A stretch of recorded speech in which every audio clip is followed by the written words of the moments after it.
Good morning, students. As you know that we are facing a critical time. जैसा कि आप लोगों को पता है कि अभी हम लोग एक विकट समय से गुजर रहे हैं।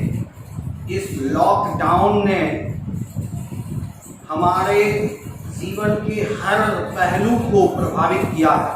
विशेष करके शिक्षा के क्षेत्र में हम बहुत ज़्यादा प्रभावित हुए। तो आप लोगों का समय पे पाठ्यक्रम हो, विशेष करके क्लास 10 के स्टूडेंट्स वालों का, तो उनकी सुविधा को ख्याल में रखते हुए हमारे संस्थान विद्यासागर ग्रुप ऑफ इंस्टीट्यूशन में ऑनलाइन क्लास प्रारंभ किया गया है और इस क्लास के माध्यम से आप घर बैठे क्लास की तरह पठन पाठन का आनंद ले सकते हैं।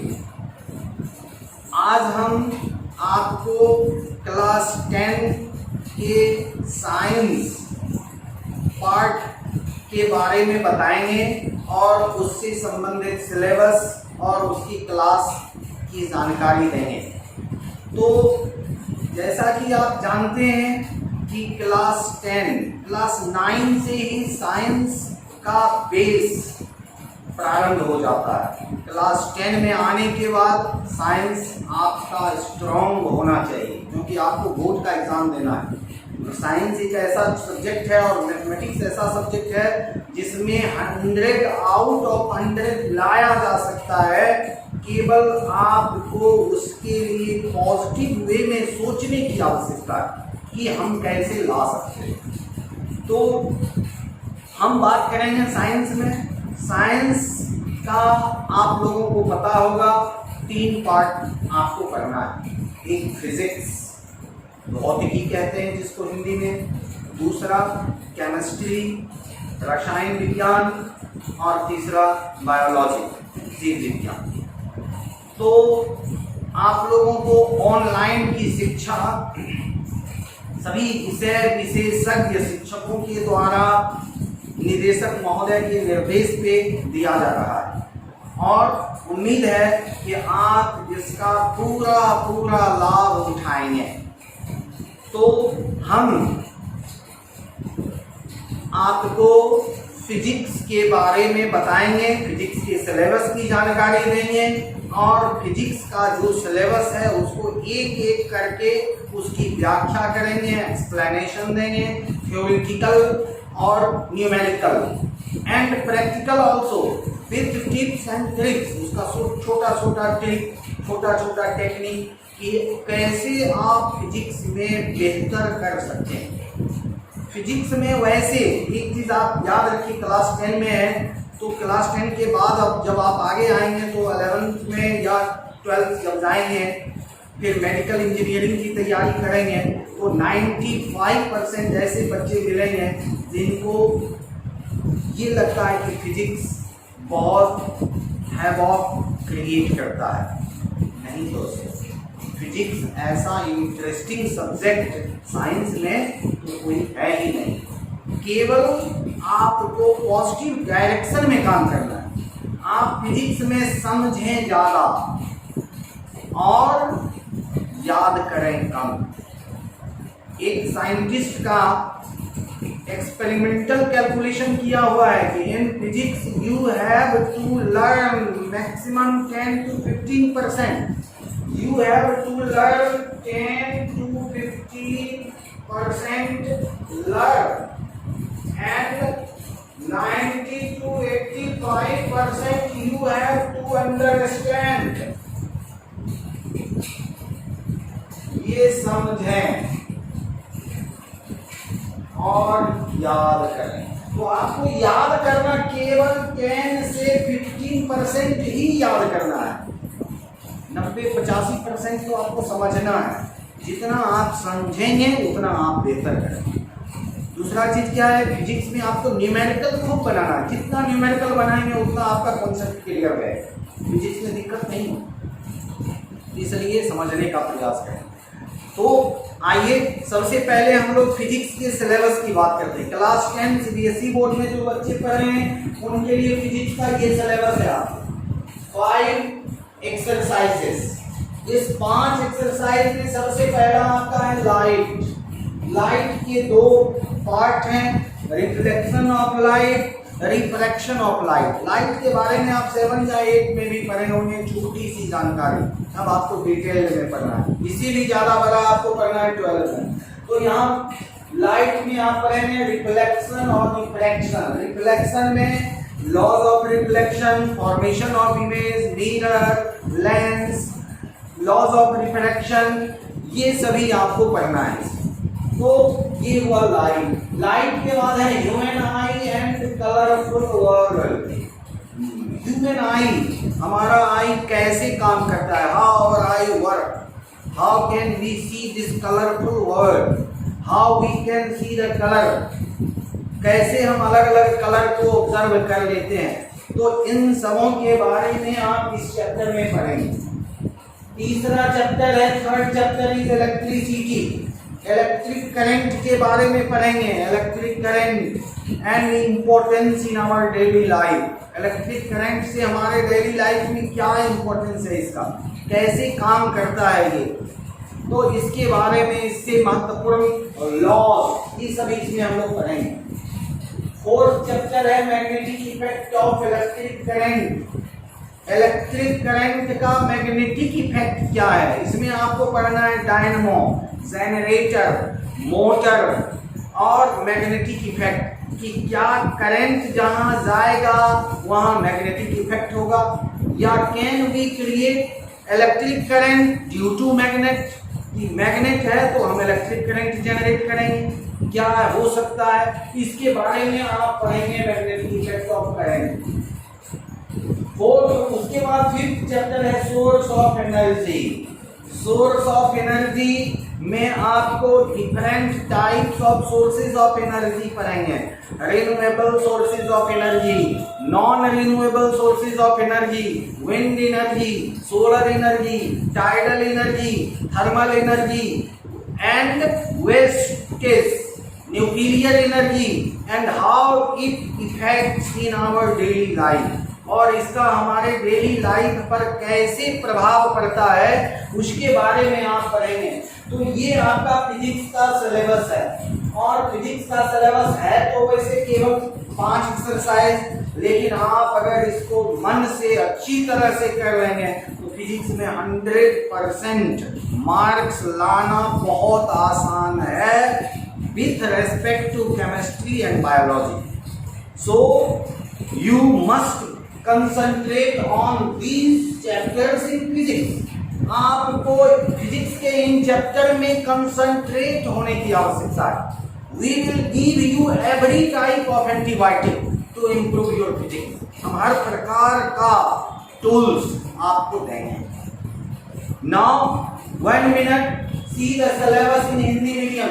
Students studying in Hindi medium, Hindi माध्यम बालों के लिए सिलेबस देखिए। उनको पढ़ना है पहला चैप्टर प्रकाश। प्रकाश में 2 पार्ट होंगे, जैसे इसमें है रिफ्लेक्शन एंड रिफ्रैक्शन, उसी तरह आपको भी होगा यहाँ परावर्तन और अपवर्तन। तो ये दोनों आपको पढ़ना है प्रकाश में। फिर आप आइए विद्युत धारा। तो विद्युत धारा में आपको आ जाएगा इसका चुंबकीय प्रभाव, ये भी आपको इसके साथ ही पढ़ना होगा। तो ये हुआ विद्युत धारा, जिसमें प्रकाश में आप परावर्तन, अपवर्तन, उसके नियम, उसकी परिघटनाओं के बारे में पढ़ेंगे। विद्युत धारा के चुंबकीय प्रभाव के बारे में पढ़ेंगे। मोटर, डायनमो, जनरेटर, इसके सिद्धांत के बारे में पढ़ेंगे। फ्यूज क्या है, कैसे काम करता है, इसके बारे में पढ़ेंगे। हम लोग डोमेस्टिक वायरिंग, घर में जो वायरिंग करते हैं वो कैसे करते हैं उसके बारे में पढ़ेंगे। तीसरा चैप्टर है कार्य, ऊर्जा और शक्ति, वर्क, पावर एंड एनर्जी। हम जो काम करते हैं कैसे काम करते हैं। किसको कहेंगे काम हुआ, कब कहेंगे काम नहीं हुआ। ऊर्जा काम करने में हमारा कितना एनर्जी कंज्यूम करता है, शक्ति पावर, उसमें कितना पावर लग रहा है, इन सभी चीजों के बारे में हम लोग अध्ययन करेंगे इसमें। प्रमुख, उसके बाद प्रमुख प्राकृतिक संसाधन। तो प्रमुख प्राकृतिक संसाधन में आपको वही नेचुरल रिसोर्सेज, प्राकृतिक संसाधन पढ़ना है। इसमें आपको कोयला होगा, लोहा होगा, जो ये नवीकरणीय ऊर्जा के स्रोत, कैसे पानी जो हम समाप्त कर रहे हैं, आप अक्सर सुनते रहते हैं कि सेव वाटर, सेव इलेक्ट्रिसिटी। तो क्या ये सभी जो ऊर्जा हम समाप्त हो रहा है, जो फिनिश हो रहा है, वो फिर से हम प्राप्त कर सकते हैं या नहीं कर सकते हैं, या कर सकते हैं तो कैसे करेंगे, तो इसके बारे में हम इसमें पढ़ेंगे। उसके बाद है अपशिष्ट एवं इसका प्रबंधन। एक्चुअली ये पार्ट जो है और ये पार्ट, तो ये दोनों तो मुख्य रूप से केमिस्ट्री और फिजिक्स का कॉम्बिनेशन है। This is the combination of physics and chemistry. So अगर हम लोगों को टाइम जिनका, चूंकि फिजिक्स का सिलेबस बहुत ज्यादा है, तो अगर केमिस्ट्री वाले टीचर को कम सिलेबस है, समय बच जाएगा, तो वो भी इसको पढ़ा सकते हैं और इसको भी पढ़ा सकते हैं। ये सभी जितने स्टार हैं ये मिक्स हैं, या तो केमिस्ट्री फिजिक्स है, या बायोफिजिक्स है, तो या बायोटेक्नोलॉजी है। तो ये सभी जो है इसमें। अब तो अपशिष्ट एवं इसका प्रबंधन, उसके बाद पृथ्वी की संरचना, पृथ्वी स्ट्रक्चर ऑफ अर्थ, जो आप पिछले क्लास में ज्योग्राफी में पढ़े होंगे, भूगोल में। तो भूगोल भी एक प्रकार का फिजिक्स का पार्ट है। जियोलॉजी, भूगोल आया है भूविज्ञान से, और भूविज्ञान एक फिजिकल साइंस का पार्ट है, भौतिक विज्ञान का एक भाग है। तो उसके बारे में, पृथ्वी की संरचना के बारे में हम पढ़ेंगे कि पृथ्वी की संरचना कैसी है, किस तरह से काम करती है। उसके बाद ब्रह्मांड एवं जैव विकास, इस यूनिवर्स में कितने ग्रह हैं, उपग्रह हैं, वो कैसे काम करते हैं, उसके बारे में पढ़ना है। और इस ब्रह्मांड में कैसे जीव आया, मानव का विकास कैसे हुआ, उसके बारे में हम लोग पढ़ेंगे, जैव विकास। उसके बाद पृथ्वी के बाहर जीवन की खोज। अभी आप कुछ समय पहले पढ़े होंगे कि पृथ्वी के बाहर मंगल ग्रह पे भी, मार्स पे भी लोगों के जीवन को बसाने के लिए वैज्ञानिक काम कर रहे हैं। वहां बुकिंग हो रहा है प्लॉट का। तो पृथ्वी के बाहर क्या मून पे लाइफ एग्जिस्ट कर सकता है, चंद्रमा पे हम रह सकते हैं, या मंगल ग्रह पे जा सकते हैं, वहां रह सकते हैं, या उसके अलावा और कहां जा सकते हैं, इसके बारे में हम लोग पढ़ेंगे। पृथ्वी के बाहर जीवन की खोज। भारतीय वैज्ञानिक, हमारे महत्वपूर्ण भारतीय वैज्ञानिक, जिनका भारतीय विज्ञान के क्षेत्र में कितना योगदान है, उसके बारे में हम अध्ययन करेंगे। और सड़क सुरक्षा और शिक्षा, ये हमारे डेली लाइफ की चीज है, जो हम सेफ्टी ऑन रोड, सड़क पे कैसे सुरक्षित रह सकते हैं, उसकी शिक्षा आपको दी जाएगी, जो डेली लाइफ के लिए बहुत महत्वपूर्ण है। तो ये सभी जो पार्ट हैं ये मिक्स हैं, या तो बायोफिजिक्स है, या केमिस्ट्री फिजिक्स का कॉम्बिनेशन है, या बायोकेमिस्ट्री है। तो इस तरह से तो इनको हम लोग मिश्रित रूप से काम करेंगे, इस पे हम लोग आगे बढ़ेंगे। ये तो पूरा फिजिक्स का चीज है, इधर भी फिजिक्स का पूरा चीज है। तो इस पर हम लोग भारतीय वैज्ञानिक फिजिक्स भी होंगे, केमिस्ट्री भी होंगे, तो इस पर हम लोग देखेंगे। तो ये आपका वेरिएशन इन सिलेबस है। तो हम जो स्टार्ट करेंगे, तो सबसे पहले वैसे सिलेबस को सबसे पहले देखेंगे जो दोनों में कॉमन है। जब तक लॉकडाउन चल रहा है तब तक हम लोग कॉमन सिलेबस की बात करेंगे। वैसे हिंदी मीडियम वालों का अलग क्लास होगा, इंग्लिश मीडियम वालों का अलग होगा, लेकिन हिंदी मीडियम वालों के लिए भी हम हिंदी साथ में इंग्लिश वर्ड कुछ यूज करेंगे। आप प्रयास करें कि आप उसको भी डेवलप करने का कोशिश करें। और इंग्लिश मीडियम वालों के लिए भी बायलिंगुअल होगा, इंग्लिश में होगा, इंग्लिश में डेफिनेशन होगा, और हिंदी में भी हम उसको एक्सप्लेन कर देंगे। ताकि आपको अच्छी तरह से समझ में आ जाए। तो हम सबसे पहले स्टार्ट जो करेंगे वो मेरा पार्ट होगा इधर से भी लाइट और इसमें से भी प्रकाश, तो इसे ही हम सबसे पहले स्टार्ट करेंगे। तो इसको स्टार्ट करने के पहले फिजिक्स का कुछ बेसिक चीज है, 1-2 क्लास का बेसिक ऑफ फिजिक्स, जिसमें आपको फिजिक्स, फिजिकल क्वांटिटीज और यूनिट, मात्रक ये पढ़े भी होंगे, नहीं पढ़े होंगे तो हम उसको फिर से एक्सप्लेन कर लेंगे 1-2 क्लास में, और उसके बाद हम आपके सिलेबस में आ जाएंगे। तो इसका के बाद जो हमारा अगला जो आप वीडियो लेक्चर देखेंगे उसमें हम बेसिक्स ऑफ फिजिक्स की बात करेंगे और उसके बाद हम आपके सिलेबस में आएंगे। तो इस तरह से जो आपको पढ़ाया जाएगा आप उसको देखेंगे, उसको आप नोट्स बनाएंगे और नोट्स बना करके फेयर कॉपी में नोट करेंगे। स्कूल खुलने के बाद वो फेयर कॉपी आपका चेक किया जाएगा।